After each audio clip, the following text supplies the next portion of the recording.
Біз жаннатқа Алланың рахматымен кіреміз. Тозаққа кіріп жатқандар Алланың әділдігімен кіреді. Түсінікті ғой? Жаннатқа қалай кіреміз?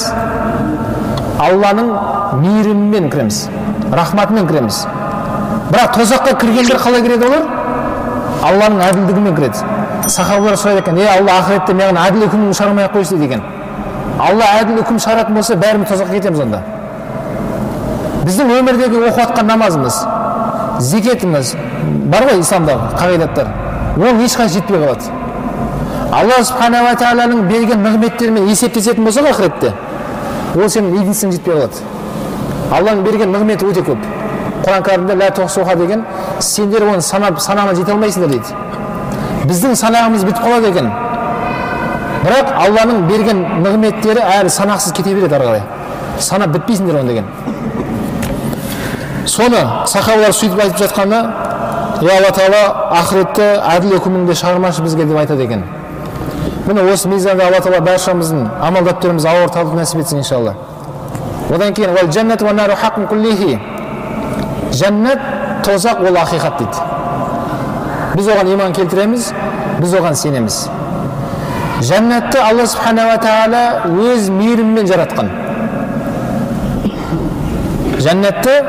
Жаннаттың басталуы бар, оның аяқталуы жоқ. Тозақтың да басталуы бар, оның аяқталуы жоқ. Алла субхана ва тағала екеуінде аяқталмайтын қылып қойған. Мәңгіге жаралған екеуі де.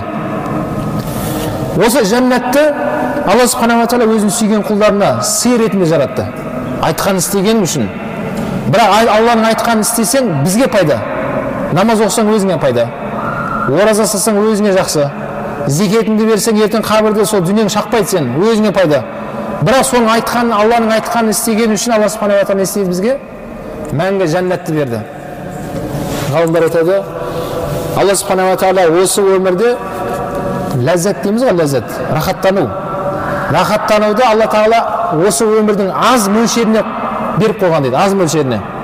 Мысалы, шаршап үйге барасында, басында тамақ жеп жатқан кезде өте тәтті көрінеді. Аз жедің ғой әлі тойған жоқсың. Бірақ соны шектен асырып жей берсең не болады? Сонда жегің келмей қалады. Сен жес, мен жес деп отырады ғой бір-біріне сілтеп. Алып қойыңдар, тауысып қойыңдар мынаны деп. Бірақ басында ешкім өйтіп айтпайды. Басында тамақ жеп жатқан кезде алып тауысып қойса, сүннет қылып қойса, ешкім айтпайды екен. Ол сөз қашан басталады? Соңына қарай басталады. Өзің қарның тойды ғой. Енді жанына кішкене жомарт болып көрініп отқаны ғой енді. Тауысып қойсаңдаршы, жігіт емессіңдер ма? Мынан ят болады, алып қойсаңдаршы деп жатқанның бәрі ол соңында айтылады. Ұйқы да сондай. Ұйқының басында тәтті болады екен, бірақ ол ұйқыны созып түске шейін ұйықтайын десең ұйықтай алмайсың. Басың ауырады, белің ауырады, не? Рахат, ләззаттың бәрі басында ол. Үйлену де сондай дейді. Басында үйленген кезде қызық сияқты болады, соңына қарап не болады сосын? Қызық болмай қалады ол нәрсе. Ал жаннатта керісінше екен. Жаннатта Алла субхана ва тағала мәңгіге қойып қойған. Ұзақ, о жақта жаннатта тамақ жеген сайын рахаттанасың сен. Ол жақта не болады? Адам ләззаттанған сайын не рахаттана бересің, оның шегі жоқ дейді. Мысалы Құран кәрімде араик деп келеді. Араик деген диван ғой біздің тілмен айтқанда. Орындықтар сондай. Сондай үлкен орындықтарда отырады олар жаннатта деп Алла тағала сипаттайды жаннатта. Ең соның тәпсірінде ғалымдар айтады, сендер ойламаңдар дейді. Біздің өмірдегі диван емес ол дейді. Осы өмірдегі қандай қымбат орындық болса да, қандай мамық болса да, сен бәрі бір белгілі мөлшеріне келген кезде сен астың бір жерге барып тоқтайды. Бір қатты жеріне барып тоқтайсың ғой енді.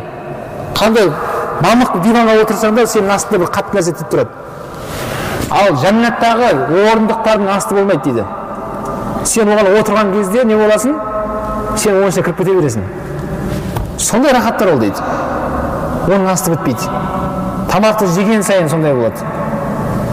Денеңнен не болып шығады, ол миск болып шығады екен. Ол жақта намаз оқылмайды, ол жақта құлшылық жасалынбайды. Соның есесіне Алла субхана ва тағала нені берді? Мәңгі жаннатты беріп қойды. Жаннатта пайғамбарымыз айтты, ол жерде базар бар деді. Біздің тілмен айтқанда. Сауда-саттықты ойлаймыз ғой базар дегенде. Сахабалар сұрады, я Расулалла, ол жақта бизнес жасаймыз ба деген сияқты сұрады дейді. Ол жақта аламыз, сатамыз ба не сонда? Дегенде, жоқ, ондай емес ол деді. Ол жақтың базары деді. мынандай базар екен деді. Адамдар жиналады да сол жерде отырып мақтанатын базар ол деді.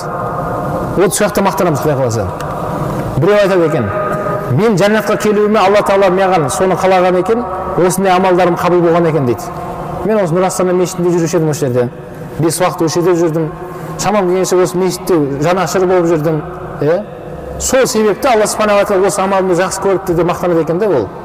Екінші біреу мақтанады екен, мен соның жаңағыда Нұр Астана медресесінде білім алдым, соны тарқаттым адам, тағы басқа. Одан біреу мақтанады екен, мен сол жерде қалталы азамат болдым, сонымен сол елге, дінге қызмет еттім деп мақтанатын базар ол дейді. Әркім өзінің істеген амалын сол жақта мақтанады екенбіз. Сонымен қайттан тарқайды екен, қайттан әркім өзінің двореціне қасына кіріп кетеді дейді. Бір уақыттан кейін қайттан шығады дейді. Әңгімелесу керек қой. Қайттан шығады екен де, ал келіңдер, қайттан бастайық әңгімемізді. Өйткені не болған еді, қалай болған еді, ой мен сондай болған едім, ондай болған едім деп әркім мақтанатын жері ол дейді, жәннат дейді. Ол жерде не болады дейді, тек қана жақсы сөздер ғана айта аласыңдар дейді. Ол жерде боғауыз сөз айтылмайды. Құран кәрім аятында яқулу саламан саламан дейді. Олар бір-бірін көрген кезде сәлем беріп қана өтеді дейді. Мысалы, бір адамдар болады, өміріңде бір мәрте көрген адамдар болады. Бір жерде бір көріп қаласың, бұл екінші мәрте оны кездескен жоқсың сен. Соны жәннатта көрген кезде сен оны таниды екенсің, ол сені таниды. Мен оны кездескен едім уақытында. Яқулу саламан салама. Сәлем болсын, бауырым. Сен мен көргенім ғой баяғыда деп, олар бір-біріне сәлем ғана береді дейді. Алла Тағала Құран кәрімде. Демек, бауырлар, жаңа айтылғандай, бұл жәннат неше дәрежесі бар дейді оның? Жәннаттың 8 дәрежесі бар. Алланың әділдігі де сол. Ол жәннатта бәріміз бір дәрежеде болмайды екенбіз. Жәннатта адамдар 8 дәрежеде болады. Бірақ Пайғамбарымыз айтқан, сендер Фирдаус а'ланы сұраңдар Алладан дейді. Жәннаттың ішіндегі ең жоғарғы дәреже ол Фирдаус жәннаты. Фирдаус жәннатында ол пайғамбарлар болады ол жерде. Ол жерде сыддықтар болады. Ол жерде шухадалар болады. Ол жерде тақуа ғұламалар болады. Сендер солармен бірге болып сұраңдар дейді Пайғамбарымыз айтады. Бізде мүмкіншілік бар екен. Сұрау керек Алладан. Неге? Бірде Пайғамбарымыз саллаллаху алейхи осында өзінің сахабаларымен дәріс қылып отқан кезде солардың ішінен бір сахаба Пайғамбарымызға ерекше қарап отырады, көзін алмастан. Оны Пайғамбарымыз байқайды. Соңында жаңа жігітпен сөйлескен екен Пайғамбарымыз. Бауырым, сен маған қатты қарадың ғой деді. Сол кезде, я Расул, айып етпеңіз. Мен сізге қарап отырғаным, денемнен жаным шықпай тұрғанда, сіздің денеңізде жаныңыз шықпай тұрған кезде, мен сізге тойып қарап алайын деп отырдым деді. Ертең жәннатқа кіргеннің өзінде сіз енді жоғары жақта боласыз ғой деді, ар жақта. Мәңгі сол жақтасыз ғой. Біз мәңгі мен сізді көре алмай қалам ғой. Сол кезде мен көзім көріп тұрған кезде сізді тойып қарап алайын деп отырғаным ғой деп жауап береді сахаба. Сол кезде Пайғамбарымызға аят түсті Құраннан. Оларға айт, кім-кімді жақсы көрсе сонымен бірге болады деді. Яғни кімді жақсы көрсең, сен сонымен бірге боласың деген аят бұл мағынасы. Біз Пайғамбарымызды жақсы көруіміз керек. Біз сол Пайғамбарымыздың жолында жүрген бауырларымызды жақсы көруіміз керек. Сол кезде иншалла біз солармен бірге боламыз. Демек, Алланың әділдігі сол екен. Бір сауап артық істесең, сен дәрежең жоғары болады. Екең бір жерде болмайды. Мысалы, сен единсің көпті, анаған қарағанда. Сол единсіңға қарай сенің де ояқта мүмкіншілігің көп болады. Себебі ол әділдігі Алла сол ғой. Сен единсің жай қалып кетпейді ол жерде. Сен біреуден артық бір нәрсе көбірек істеп жатсың ба, сен оның рахатын көресің деді Пайғамбарымыз. Сен соның сауаптың рахатын көру саған уәжіп болады деген Пайғамбарымыз. Ол хадис ол. Сол үшін не деді? Сендер бір-біріңде жарысыңдар деді. Жақсылық қылуда. Жақсылық қылуда жарыса беріңдер, және көбірек Құран жаттаңыздар деді. Құранның ең соңғы жаттаған аяттарыңыз деді, сендердің жәннаттың дәрежеңді белгілеп береді деді Пайғамбарымыз. Алла Тағала айтады екен, осы өмірде ұялмастан тартынбай оқыған секілді сендер оқыдық кіріп кете бер жәннатыма деп айтады екен Алла. Сол кезде иншалла біз Фатихадан бастаймыз, не? Толық насқайшын оқып беруіміз керек қой, Құдай қаласа. Оқыған сайын бірақ сен жәннатта көтеріле береді екенсің. Ең соңғы жаттаған аятың сен дәрежең сөйден бітеді. Сол үшін көбірек Құран жаттайық, иншалла жәннатта дәрежеміз өседі. Бірақ Құран кәрімде Алла екінші аятты ескертті, инна акрамакум индаллахи атқакум. Біліңдер, Алланың алдындағы жоғарғы дәреже болатын тақуалар деді. Арабтар деген жоқ, түріктер деген жоқ, қазақтар деген жоқ, кімдерді айтты? Тақуалар деді. Кім тақуалық қылса, соның дәрежесі жоғары болады деді. Инна акрамакум индаллахи деп жатыр. Алланың алдындағы жоғарғы дәрежеде болатындардың араларындағы ол тақуалардың.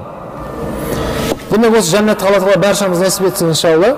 Сол жәннатта Құдай қаласа Алла тағала өзі айтқандай саламан саламан деп жүруді нәсіп етсін бәрімізге.